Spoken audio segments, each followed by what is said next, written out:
Podalakuru RTC బస్టాండ్లో ప్రయాణికుల సౌకర్యార్థం అన్ని రూట్ల బస్సులు యథావిధిగా ఆగి ప్రయాణికులను ఎక్కించుకుని దింపుతున్నాయని రాపూరు డిపో మేనేజర్ అనిల్ కుమార్ తెలిపారు.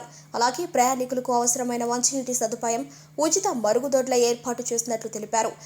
ప్రయాణికుల సౌకర్యార్థం ప్రతి బస్సు తప్పనిసరిగా బస్టాండులోకి రావాలని ఆర్టీసీ డ్రైవర్లు, కండక్టర్లకు సూచనలు జారీ చేసినట్లు వెల్లడించారు. ప్రయాణికులు బస్టాండులోనే బస్సుల్ని ఎక్కి దిగాలని, రహదారులపై ఎక్కడ పడితే అక్కడ నిలబడి బస్సుల కోసం వేచి ఉండొద్దని సూచించారు. బస్సుల సమయాలను తెలుసుకుని ప్రయాణాలను ప్రణాళిక చేసుకోవాలని కోరారు. అలాగే ఆర్టీసీ సిబ్బంది ప్రయాణికులతో మర్యాదపూర్వకంగా వ్యవహరించి మెరుగైన సేవలు అందించాలని ఆదేశించారు. ప్రజలు ఆర్టీసీ సేవలను సద్వినియోగం చేసుకోవాలని, అన్ని రూట్ల బస్సులు బస్టాండ్లో ఆగేలా చర్యలు తీసుకుంటున్నామని రాపూరు డిఎం అనిల్ కుమార్ తెలిపారు. అలాగే ప్రయాణ సమయంలో ప్రయాణికులు ఎటువంటి ఇబ్బంది కలిగించినా తమ దృష్టికి తీసుకురావాలని తెలిపారు.